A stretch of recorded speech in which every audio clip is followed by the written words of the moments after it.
조배숙 의원님.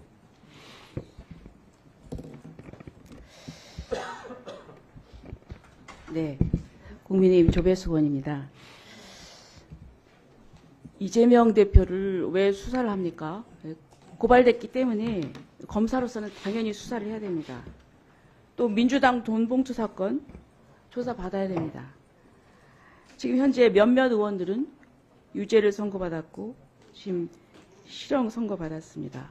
그럼에도 불구하고 검찰 소환에도 출석하지 않은 민주당 의원들이 있습니다. 자, 지금 4명의 검사가 탄핵이 됐고, 그런데 탄핵 사유는 다른 이유를 댔지만 사실상 이재명 대표를 수사했고 민주당 돈봉투 사건을 수사했기 때문입니다. 지금 4명의 검사에 대해서 2명은 청문회를 거쳤고 2명은 아직 대기 중입니다. 그리고 또 이화영 사건과 관련해서 여기에서 국회의 힘을 빌어서 또 제2의 법정을 만든 것 다 아실 것입니다. 그리고 지금 이제 중앙지방검찰청 검사장에 대해서 탄핵을 했습니다. 이제 도이치모터스 사건에 대해서 왜 기소하지 않았느냐는 그런 이유인데, 뭐 잘 아시다시피 지금 이 사건은 과거 2013년도 경찰청에서 종결이 됐습니다.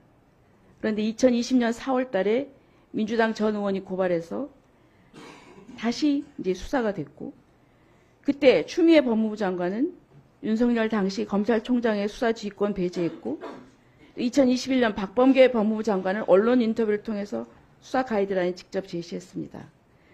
3년 8개월 동안 50여 곳에 대해서 6차례 압수수색했고 관련자 150명을 반복 소환했습니다. 그래서 먼지털이식 수사를 했음에도 불구하고 기소를 못했습니다. 무혐의 종결 처분도 하지 않고. 자, 그래서 검사가 자기 양심에 따라서 수사해서 무혐의를 했습니다. 자, 그런데 대해서 지금 기소하지 않았다고 탄핵을 하고 있습니다.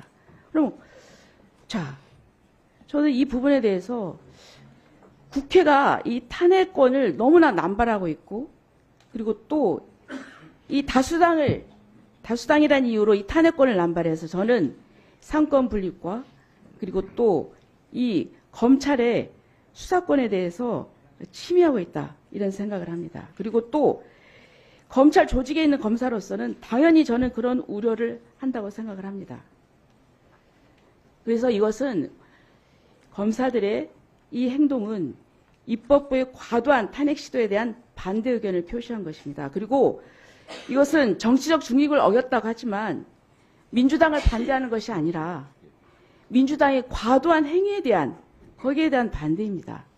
그래서 저는 이것이 정치적 중립에 어긋났다, 이런 주장은 받아들일 수가 없습니다.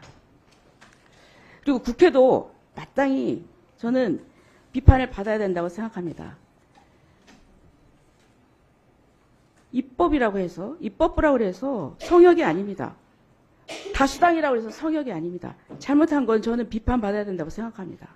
그 부분에 대해서 이걸 이유로 감사 요구를 한다?